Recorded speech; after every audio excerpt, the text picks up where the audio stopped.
नमस्कार, study classes में आपका स्वागत है। तो आज की वीडियो में हम देखेंगे यहाँ पर कि मौर्य वंश से पहले जो प्राचीन भारत पर विदेशी आक्रमण हुए उनके बारे में हम यहाँ पर देखेंगे। तो यहाँ पर दो आक्रमण देखेंगे, एक ईरानी आक्रमण और दूसरा यूनानी आक्रमण। यूनानी आक्रमण के अंतर्गत हम सिकंदर के बारे में यहाँ पर देखेंगे विस्तार से।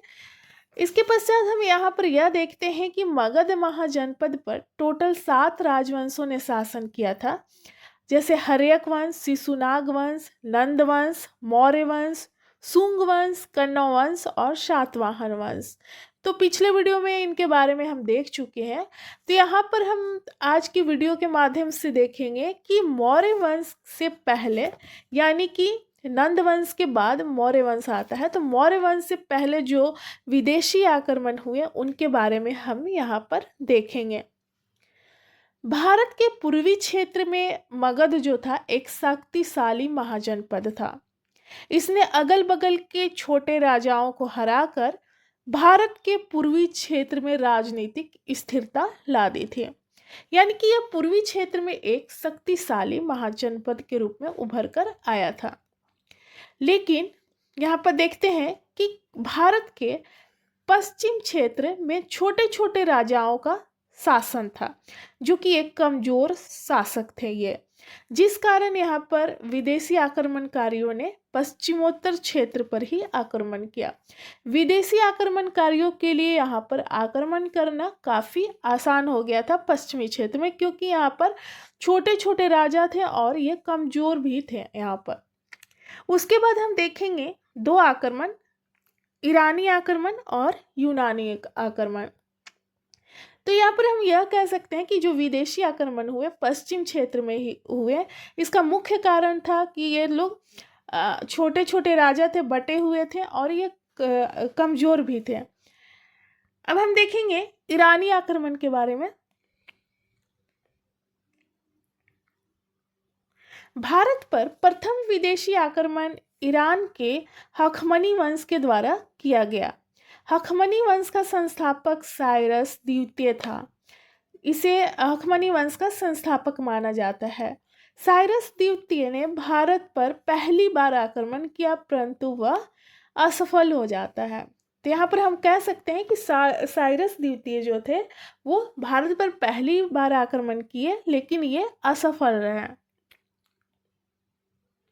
भारत पर आक्रमण करके प्रथम सफलता इसी वंश के शासक डेरियस प्रथम यानी दारा प्रथम भी कहा जाता है, इनको सफलता यहाँ पर पहली सफलता मिली डेरियस प्रथम को।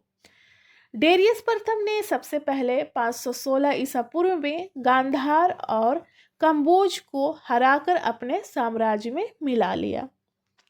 तो ये प्रथम सफलता मिली डेरियस प्रथम को, जो कि हखमनी वंश के शासक थे। इसके बाद हम देखेंगे भारत के पश्चिम क्षेत्र के भाग को जीतने के बाद डेरियस प्रथम ने इसे ईरान का 20वां प्रांत बनाया, यानी कि पश्चिम क्षेत्र को 20वां प्रांत बनाया। इस क्षेत्र से 360 टैलेंट सोना भेंट में मिलता था, जो कि फारस के सभी एशियाई प्रांतों से मिलने वाले कुल राजस्व का 1/3 भाग था। तो ये काफ़ी फायदा इन्हें होता था इस क्षेत्र से।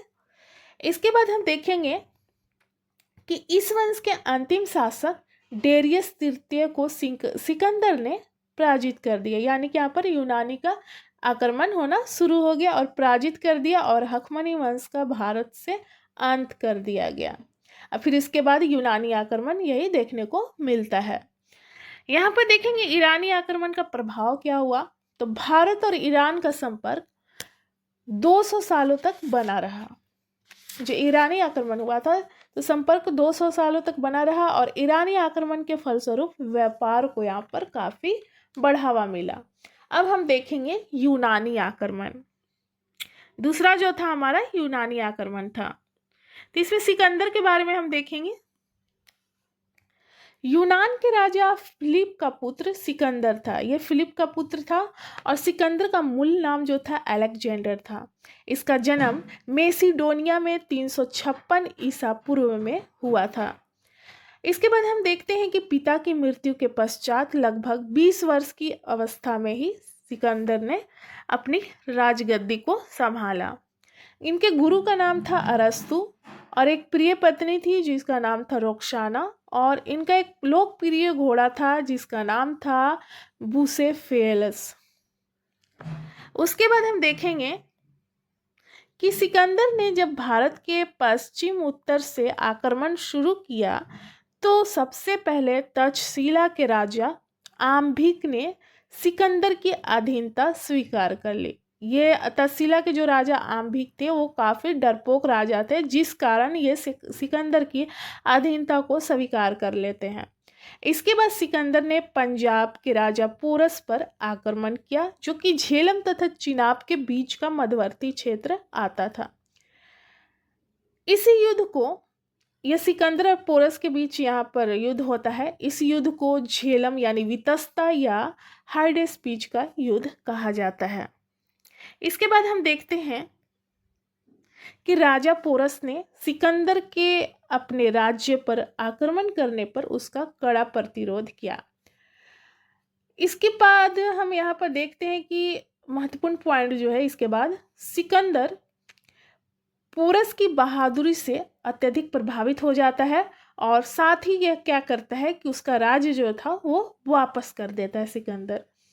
सिकंदर की सेना ने अगला पॉइंट देखेंगे कि व्यास नदी को पार करने से मना कर दिया था। लास्ट में सिकंदर ने अपने सेना को नदी पार करने के लिए बहुत प्रेरित किया, लेकिन उसकी सेना ने नदी पार नहीं कर सकी और फिर क्या होता है कि सिकंदर पुनः अपनी सेना के साथ वापस लौट जाता है।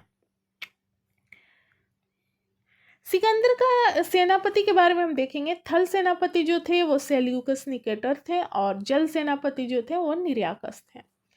यहाँ पर हम देखते हैं कि सिकंदर जो है भारत में टोटल 19 महीने तक रहे और वापस लौटते समय रास्ते में ही इनकी मृत्यु हो जाती है। 323 ईसा पूर्व में बेबीलोन में सिकंदर की मृत्यु हो जाती है।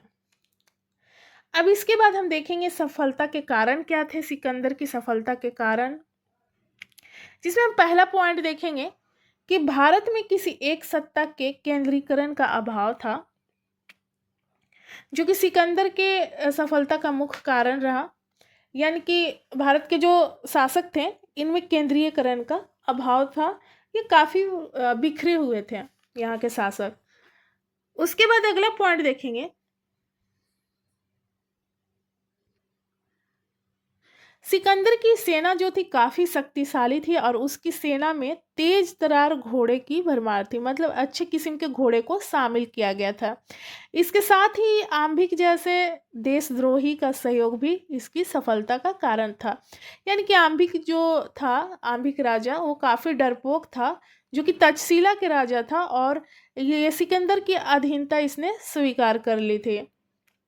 उसके बाद हम देखेंगे सिकंदर के आक्रमण का भारत पर प्रभाव क्या पड़ा। सिकंदर के आक्रमण का सर्वाधिक महत्वपूर्ण परिणाम था भारत और यूनान के मध्य विभिन्न क्षेत्रों में सीधे संपर्क की स्थापना। सिकंदर के आक्रमण से पहले जो छोटे छोटे भारतीय राज्य आपस में लड़ रहे थे उनमें पहली बार एकता के लक्षण देखने को मिला। जब सिकंदर ने आक्रमण किया तो इसके पश्चात उनमें एकता की लक्षण देखने को मिला, वो एकजुट हुए। फलस्वरूप भारत में एकीकरण की प्रक्रिया को यहाँ पर बल मिला और प्राचीन यूरोप को भारत के संपर्क में आने का अवसर भी यहाँ पर प्राप्त हुआ। उसके बाद हम देखते हैं कि भारत में गांधार शैली का विकास यूनानी कला का ही परिणाम था और यूनानियों से मुद्रा निर्माण की कला भारतीयों ने सीखी थी। यानी कि मुद्रा निर्माण की कला है भारतीयों ने यूनानी से ही सीखा था कि मुद्रा का निर्माण कैसे करना है। कुछ इम्पोर्टेंट क्वेश्चन है, जैसे कि हाइडेस्पीच का युद्ध कब हुआ था, तो 326 ईसा पूर्व में हुआ था। दूसरा है कि सिकंदर के हमले के समय उत्तर भारत पर किस राजवंश का शासक था, तो नंद वंश का शासन था। यानी कि मौर्य वंश से पूर्व हम नंद वंश के शासन व्यवस्था को देखते हैं। तो यहाँ पर हमारा जो टॉपिक है वो है कि मौर्य वंश से पहले विदेशी आक्रमण जो हुए थे उसके बारे में हम यहाँ पर देख रहे हैं। तो यहाँ पर नंद वंश का शासन था। तीसरा है कि मगध का कौन सा राजा सिकंदर महान के समकालीन था, तो धनानंद था। और उसके बाद हम देखेंगे कि हाइडेस्पिज का युद्ध किसके बीच हुआ था, तो सिकंदर और पोरस के मध्य हुआ था। उसके बाद है कि किस नदी के तट पर सिकंदर और पोरस का युद्ध हुआ था, तो झेलम नदी के तट पर हुआ था।